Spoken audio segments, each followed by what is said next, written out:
So hello guys, कैसे आप लोग? स्वागत है आपसे कि मेरे एक नए इंटरेस्टिंग ब्लॉग में। सो गाइज अभी मैं घर पे हूँ और गाइज ये आप लोगों को लाइव देखने को मिलेगी भैया।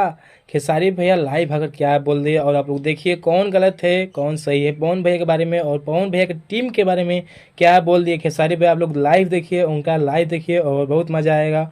और कौन गलत है कौन सही है, खेसारी भैया सही है या पवन भैया सही है, आप लोग देख कर बताइए कमेंट करके। और चलिए ब्लॉग को स्टार्ट करते हैं। अगर चैनल बनाएंगे चैनल को सब्सक्राइब कर लीजिएगा। और चलिए मैं ब्लॉग को स्टार्ट करता हूँ, आप लोग कंटिन्यू ब्लॉग में बन जाएगा। और ये लाइव देखिएगा तभी आपको समझ में आएगा, पूरा वीडियो देखिए तभी आपको समझ में आएगा कौन गलत है कौन सही है।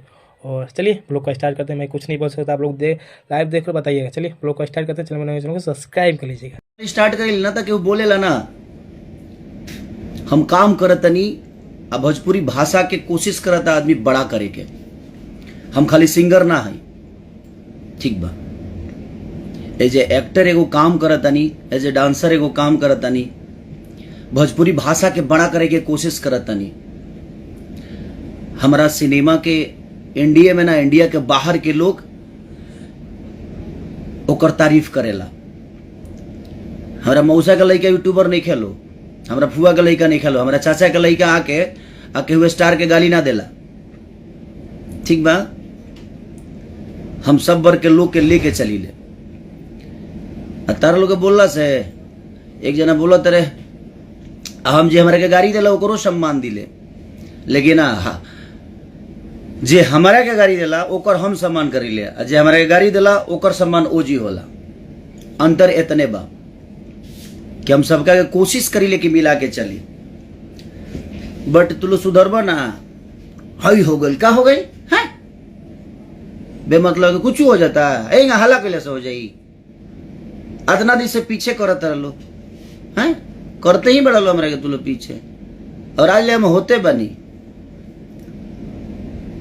हम 2 महीना गावल का छोड़ देनी लगल लो तू लोग मार्केट खत्म हो गया खेसारी का। तारा काला से हो जाई हैं। हमारे के प्यार करे वाला करोड़ों में लोग बा भाई। आपन देखो ना मार्केटवा। खेसारी लाल एक जगह ना रहले। खेसारी लाल यादव के भोजपुरी के हमारा मौसी के लड़का तक यूट्यूबर नहीं खे, हमारा फुआ के लड़का के यूट्यूबर नहीं खे, हमारा फुआ के लड़का के हमारा मैनेजर नहीं खे, हमारा चाचा के लड़का के ऐसे नहीं खे जे हम आके केहू के बारे में उल्टा सीधा बोल दे। तो ये सब मत कर लो यार। आप अपनी तारीफ करिए, लेकिन अब जहां तक लगा लो चोर बताई चोरी गिना दी बेमतलब के बात मत कर लो। ना बोलला के मतलब ही ना भाई तू लोग कुछ बोलबो और हम शांत रह। अभी तक ले शांत रहनी है, लेकिन सर से ऊपर जाता रहो तू लोग। तो तनी औकात में रह लो अपना तू लोग, ठीक बा। तार लोग के सम्मान पावे के बाद तू लोग भाई परिवार के लोग होगा, सम्मान पाओ। हमारे यूट्यूबर जो हमारे बारे में बोलते हैं ना, वो किसी को गाली नहीं देते हैं, समीक्षा करते हैं। हाँ, और आदर के साथ बोलते हैं क्योंकि उनके अंदर संस्कार है। तो संस्कारहीन मत बन लो। बोले के बा बोलो, हम तरह के माना नहीं करत। अपन घर चलाओ, लेकिन हमारे के गरिया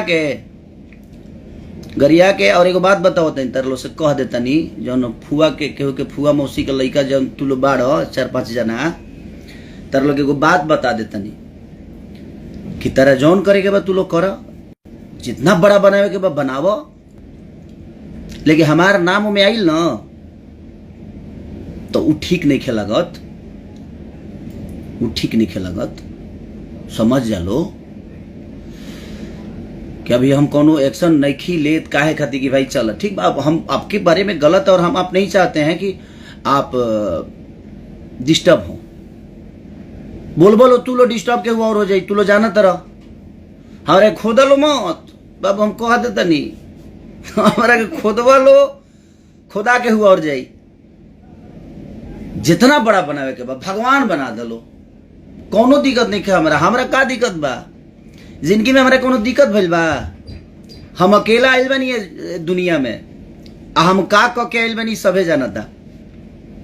हम स्ट्रगल का कैल बनी, मेहनत का कैल बनी। हमारा जो बड़का 30 मार खान बुझत रह बबुआ, तू लोग बहुते खोद दिले बड़ा हमरा के। अब हम जब चुप बनी तो चुप रह दलो, जानते रहो नो रिएक्शन कहाँ जाई। चलो तो जानते रहो ऐसे जो हमरो मौसी के लड़का के यूट्यूबर रही सब जना फुआ मौसी के लड़का सब परिवार मिल के तू लोग चाहत रहे जब नहीं खेसरिया खत्म कर दी, खत्म होखे वाला ही हम हैं जेकरा पर करोड़ों के आशीर्वाद आ प्यार होके वो खत्म होला रे पगला बुरबक हो सका रे हैं दिमाग ठीक नहीं खे खराब हो गई दिमाग। इतना अच्छा गाना चलता, कई जना कहत रहे कि खेसारी अपने से कदनी यूट्यूब से बंद करा देते हैं। हाँ हाँ ई देखे गए हाँ इनका फूफा के यूट्यूबवा है, इनका फूफा ही कैसे कह गए हाँ कि हाँ यूट्यूबर अपने से गाना बंद करा दिले हैं आ गाना कदू टेक डाउन होलो। भल बड़ा इंजीनियर हुआ तू, पढ़ लिख के दुनिया के गरियावत फिरत रहो, इंजीनियर भल बड़ा लो, बहुत यूट्यूब के बारे में पता बता रहा कि जब टेक डाउन होला तो कदू 25 घंटा जाला, 15 दिन के बाद खुलेला। अच्छा कतना जाने लो, इतने जान रही तो तू घूम घूम पे मतलब के लोग गरियावते फिरता लो। सुधर जा लो। हमारे बारे में जो बोलने वाले हैं ना वो सम्मान के साथ किसी का नाम लेते हैं और मुझे गर्व है जो वो हमारे बारे में बोलते हैं। और ऐसे लोग हैं वो कि किसी के आदर बिना किए कोई शब्द नहीं बोलते हैं, आदर के साथ उसका नाम लेते हैं। और हर वर्ग के लोग हैं, हमारा फुआ मौसा के लड़का लोग नहीं खे यूट्यूबर, देख लो तनी।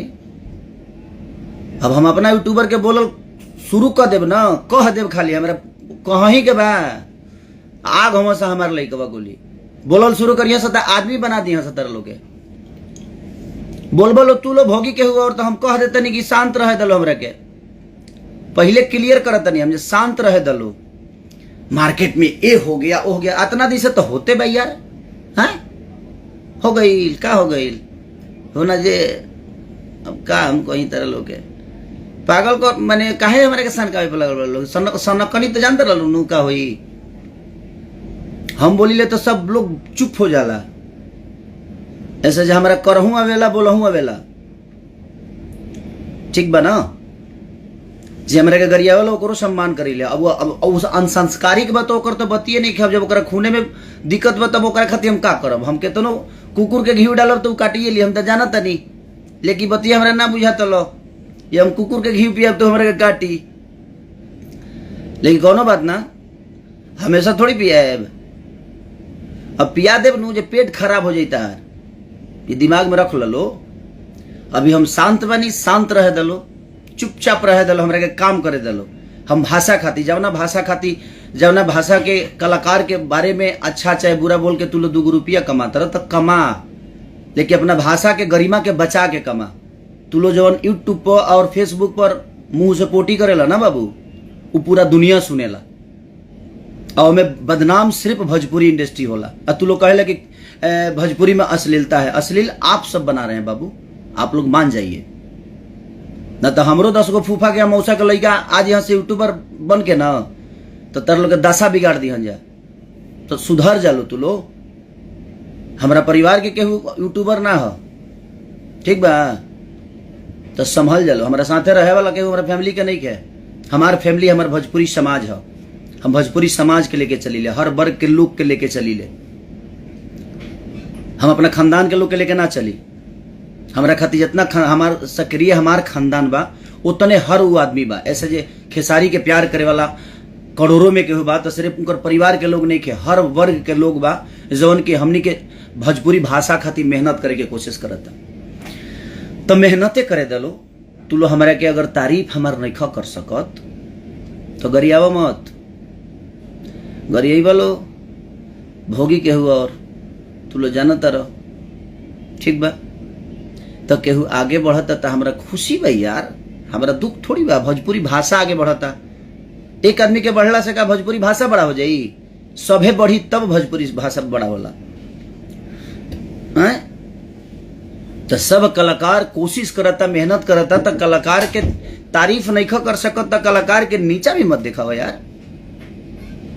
तो ठीक बा, फुआ का लड़का हुआ चाहे मौसा का लड़का हुआ चाहे चाचा का लड़का हुआ, हम अपना चाचा का लेकर के बोल दी बोले के आए। तो जो आदमी अपने परिवार के लोगों को नहीं संभाल सकता है उससे तो हम अपेक्षा नहीं कर सकते हैं, लेकिन बता तो सकते हैं ना कि समझा दीजिए। और हिमात से नहीं की। अब केहू परिवार के हमरा परिवार के कोनो लड़का काहे ना हमरा केहू और पर गाना गा देला सब। हमरा चाचा के लड़का सुधर जालो ना तो हम उखड़ब तो उखड़िए जा बाबू। हम हमरा से ज्यादा केहू बोली ना। आई बतिया तू लो जानता रह और केहू जानता तो हमरा के बोले पर मजबूर मत कर लो। हम चुपचाप बानी, अपन काम करतनी, अपना भाषा के बढ़ावे के कोशिश करतनी कि ना हमार भाषा बड़ा हो जाओ, दुनिया जहान में हमार भाषा फैले, चाहे वो सिनेमा के माध्यम से, चाहे गाना के माध्यम से, चाहे अपना विचारधारा के माध्यम से। लेकिन तू लोग तो एकदम मुड़िए पर चढ़ के लगल तांडव करे हमरा हो। हमरा से ज्यादा तांडव होला तेरा लोग लगे। अपने आप को देखो और मुझे देखो और मेरे यूट्यूबरों को देखो। वो किसी के बारे में बोलते हैं तो सम्मानजनक भाषा का प्रयोग करते हैं। लेकिन आप लोग क्या करते हो? ई हो गया एक जना कहत रहे जे 1 मिलियन फॉलोवर होगा, है ना? फॉलोवर दिखाई तरह के फॉलोवर कितना फॉलोवर होला। वो फॉलोवर ना होवे, हमरा के प्यार करे वाला। हमारे 1 मिलियन फॉलोवर हमरा के प्यार करेले। तार हजार बगल में देख लिया जेकरा बारे में बोले लो कितना मिलियन फॉलोवर बा, हर जगह देख लिया। काहे के तरह के बतावे के पड़ी हमरा, एक बार सर्च कर लिया, पता चल जाई जे केकरा के प्यार करे वाला कितना लोग भरल बावे। चाहे इंस्टाग्राम पर चेक कर लिया, चाहे फेसबुक पर कर लिया, चाहे ट्विटर पर कर लिया, कहीं चेक करके देख लिया जे कितना मिलियन फॉलोवर और कितना प्यार करे ला लोग खेसारी लाल यादव के बा। का चाहत रह लो हम खुल जाई? खुलब ना तो फिर बनाए मन के रहब ना। हम ई बात जान लो तू लोग। जितना फूफा मौसा के अबुआ के लड़का बड़ा लो चल जी बोलो भितरामपुर में बाबू, चुपचाप रह दिलो।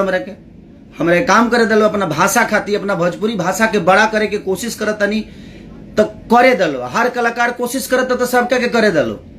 बे मतलब खोदल मत तर जेकरा के खोदे कोई खोदिया। हम खोदल बर्दाश्त ना करीले, ढेर दिन ले ना करीले। ऐसे तू लोग जानते बड़ा,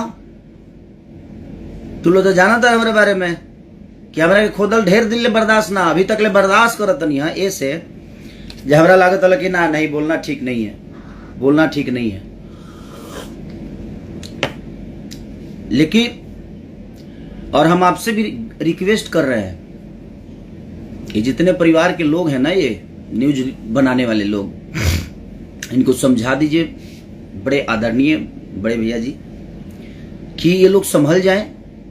आपके बारे में तारीफ करते हैं, मुझे अच्छा लगता है, मैं भी आपकी तारीफ करता हूं। मैं भी आपका फैन हूं। फैन होकर मैं आपके कंपटीशन में बैठ गया, आपसे 8 साल बाद आया, आपके बगल में बैठा हूं, ये कम नहीं मेरे लिए। और ये आपको अप्रिशिएट करना चाहिए अपने इस छोटे भाई को कि आपका छोटा भाई कितना मेहनती है। आप मेरे को कंपटीशन, आपसे मेरा कंपटीशन ही नहीं है। मेरा कंपटीशन हिंदी के लोगों से है, साउथ के लोगों से है। हम कोशिश कर रहे हैं कि अपनी भाषा को उसके लेवल में, हम आपसे कंपटीशन अपने भाषा से लड़ेंगे, हम अपने भाषा के लोगों से लड़ेंगे। लेकिन आप जिनको सम्मान दे रहे हैं ना, ये आपके जो फैमिली के लोग हैं, इनको जो सम्मान आप दे रहे हैं, ऐसे लोगों को सम्मानित करना बंद करिए। ये लोग सिर्फ खेसारी लाल यादव को गाली देते हैं, यूट्यूब पे उनको भला बुरा बोलते हैं, उनकी फैमिली के बारे में बोलते हैं, और आप उनको सम्मान दे रहे हैं। तो मैं क्या समझूं? मैं क्या समझूं? इसका मतलब आप जानबूझकर इनसे करवाते हैं मेरे बारे में। आपके साथ रहने वाले लोग मेरे बारे में कहते कि चुज्जा है, उठा लेंगे ना तब ये हो जाएगा तेरे को मेरे को तू तड़का करके आपके साथ रहने वाले लोग बात करते हैं मेरे बारे में। मेरे साथ रहने वाले किसी व्यक्ति को आप बता दीजिए, विशेष किसी भी व्यक्ति को जो आपको तू तड़का करता हो, नहीं करता है, क्योंकि वो संस्कार में रहते हैं, क्योंकि हम आपका सम्मान करते हैं। आपके साथ रहने वाला हर वो व्यक्ति खेसारी को तू तड़का करके बात करता है। तू रे, तू तो जानता नहीं है रे, तू यहां बैठेगा रे, तू वहां बैठेगा रे। औकात इतना है, आपके नाम से हटा दिया जाए ना तो आप उसकी औकात इतनी है।